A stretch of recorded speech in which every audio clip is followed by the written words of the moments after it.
गँगला मारहाण झाल्याची बातमी समोर आल्या होत्या. मात्र कारागृह प्रशासनाने सांगितलं की अशी कोणतीही मारहाण झाली नाही, तरी देखील गीते गँगला हर्सूल कारागृहात हलवण्यात आलेला आहे. वाल्मिक कराड जो आहे तो सध्या बीड तुरुंगात आहे.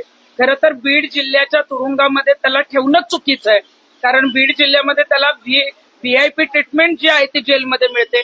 बीड जिल्ह्यातून अनेक आम्हाला फोन येतात की वाल्मिक कराडला तिथं फोन देण्यात येतो, अगदी जवळच्या लोकांबरोबर तो व्हिडिओ कॉलवर बोलतो. अशा पद्धतीचे व्हॉट्सअप कॉलवर जी आहे ती माहिती देणारे कॉल येतात. आजची जी घटना आहे गीते आणि वाल्मिक कराड अशा ज्या दोन टोळी आहेत त्याच्यामध्ये आधीपासून गँगवॉर किंवा दुश्मनी आहे. परंतु आज जर वाल्मिक कराडने मारहाण केली असेल किंवा वाल्मिक कराडला मारहाण केली असेल तर जेल प्रशासन का झोपा काढतंय का?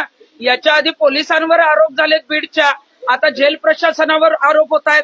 म्हणजे वाल्मिक कराडला वाचवण्यासाठी आता महादेव गीते आणि त्यांच्या टोळीला हर्सुल जेलमध्ये रवानगी केली.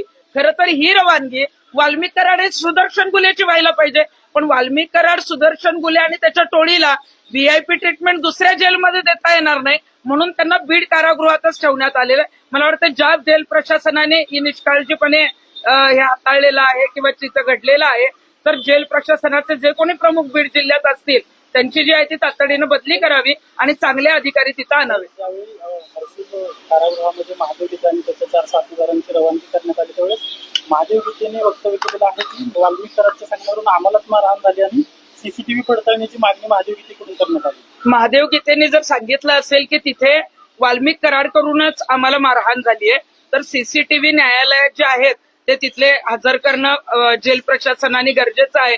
आणि अशी जर मारहाण झाली असेल म्हणजे वाल्मिक कराड आणि त्यांची जी गँग होती ती बाहेर लोकांना मारहाण करत होती, खंडणीच्या गुन्ह्यांमध्ये अडकवत होती, अनेक जणांच्या हत्या त्यांनी केलेल्या आहेत, म्हणून त्यांना जेलमध्ये टाकलं. आता जेलमध्ये सुद्धा तेच त्या गोष्टी करतायत.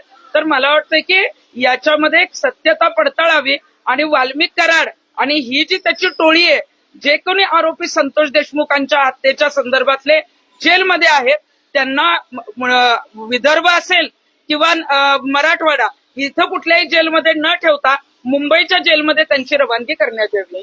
बबन गीते आहे, या मारहाण झाल्यानंतर त्याची एक पोस्ट व्हायरल होती, तो देखील आरोपी आहे. पोलिसांना सापडत नाही, मात्र समाज माध्यमावर पोस्ट व्हायरल होती की अंदर म्हणजे आतमध्ये असल्यावर मारणं सबकुच मागं, अशा प्रकारची एक पोस्ट व्हायरल होती. बबन गीते असो किंवा वाल्मिक कराड असो, या गुंडांच्या टोळ्या संपवण्याचं काम आता गृहमंत्र्यांचं आहे. आरोपी सापडत नाही आणि सोशल मीडियावर ऍक्टिव्ह असतो, म्हणजे गृह खात्याचं पोलिसांचं अपयश आहे. आणि अशा पद्धतीनं धमक्या देणं किंवा आम्ही फार काही करतोय म्हणून दहशत निर्माण करण्याचा प्रयत्न जर बबन गीते करत असेल तर तातडीनं शोधा आणि आतमध्ये जे आहे ते जेलमध्ये त्याला टाका. सामाजिक कार्यकर्त्या अंजली दमानिया ज्या आहेत त्यांनी एक मोठा दावा केलेला आहे की संतोष देशमुखांना अनैतिक प्रकरणात फसवण्यासाठी कराड गँगने एक महिलेला तयार केलं होतं आणि त्या महिलेची आता 8 दिवसापूर्वी हत्या झाली, अशा प्रकारचा दावा अंजली दमानिया यांनी केला. मध्यंतरी कळंबच्या एका महिलेला संतोष देशमुखांच्या प्रकरणामध्ये जबाबाला बोलवलं होतं. आता असं समजतंय की त्या महिलेची हत्या झाली, म्हणजे कुठलेही साक्षीदार, कुठलेही जबाब जे घेतले गेले त्या साक्षीदारांवर डायरेक्ट जे आहे ते दहशत निर्माण करण्याचा प्रयत्न होता. तुम्ही जर पुढे आलात तर आम्ही तुम्हाला संपवून टाकू, तुमचा जो आहे तो आवाज बंद करू. या महिलेची जर हत्या झाली असेल तर या बाबतीत सुद्धा या सगळ्यांना आरोपी करण्यात यावं. परंतु जे कोणी साक्षीदार आहेत, जे या प्रकरणात आहेत, ज्यांचे जबाब झालेत त्यांनाही पोलीस संरक्षण दिलं तर खऱ्या अर्थाने ही केस शेवटपर्यंत जाईल, या आरोपींना सजा होईल. नाहीतर अशा पद्धतीच्या जर हत्या व्हायला लागल्या, साक्षीदारच फुटायला लागले किंवा अशा त्यांना मारहाण व्हायला लागली तर ही केस जी आहे ती शेवटपर्यंत यांना जे आहे ते गुन्हेगारी म्हणून जी काही फाशीची शिक्षेची आपण मागणी करतोय ती त्यांना होईल का नाही अशी मग शंका मनामध्ये येते. दिंडोरीचा विषय आहे, तुम्हाला नोटीस पाठवली त्याबाबत दिंडोरीच्या गुरुपीठामध्ये 15 आणि 16 डिसेंबरला वाल्मिक कराड मुक्कामाला होता असं आम्ही सांगितलं होतं.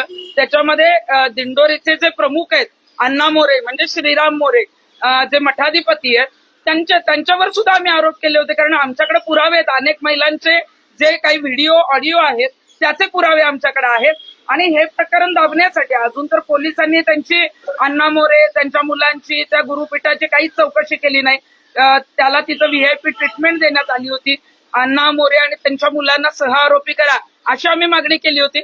आणि आता मात्र अण्णा मोरेंनीच या प्रकरणात मी आवाज उठवू नये म्हणून मला 50 कोटीच्या बदनामीच्या दाव्याची नोटीस जी आहे ती एका वकिलामार्फत पाठवली आहे. आणि पुढचा भाग असा आहे की ज्या वकिलाने मला नोटीस पाठवली आहे ते वकील जे आहे ते धनंजय मुंडेंचे वकील आहेत. म्हणजे धनंजय मुंडेंची जी लिंक आहे ती अण्णा मोरेंपर्यंत आहे. वाल्मिक कराड सुद्धा अण्णा मोरेंच्या गुरुपीठामध्ये जो आहे तो मुक्कामाला होता. म्हणून मला वाटतं की असल्या बदनामीच्या नोटीसीला मी नाही घाबरत. खरोखरच अण्णा मोरे देवाचे आणि स्वामी समर्थांचा आज प्रकट दिन आहे. अण्णा मोरेंची जर बाजू खरोखरच बरोबर असेल ना तर त्यांनी अक्कलकोटच्या स्वामींच्या समोर यावं.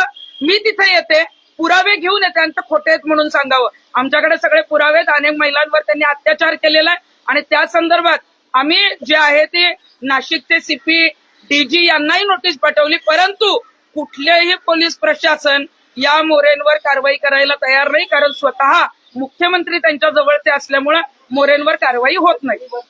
पुरावे आहेत हो अत्याचार केले हो, महिलांवर अत्याचार केलेले काही व्हिडिओ, अगदी सेक्स व्हिडिओ सुद्धा अण्णा मोरेंचे आमच्याकडे आलेले आहेत. ज्या महिला आमच्याकडे आलेल्या होत्या, मी पत्रकार परिषद घेतल्यानंतर त्यांच्या घरी त्यांचे काही भक्त जाऊन त्यांना धमक्या देणं, घराच्या बाहेर न पडणं, तुम्ही जर परत आवाज उठवला तर तुमच्या परिवाराला मारून टाकतो, अशा पद्धतीच्या धमक्या दिल्यामुळे त्या महिला अजूनही पुण्यात आल्या नाही. त्या महिलांना घेऊन माझी पत्रकार परिषद मी जे आहे ते घेणार होते. परंतु त्या जरी नाही आल्या तरी आम्ही या प्रकरणात माघार घेणार नाही.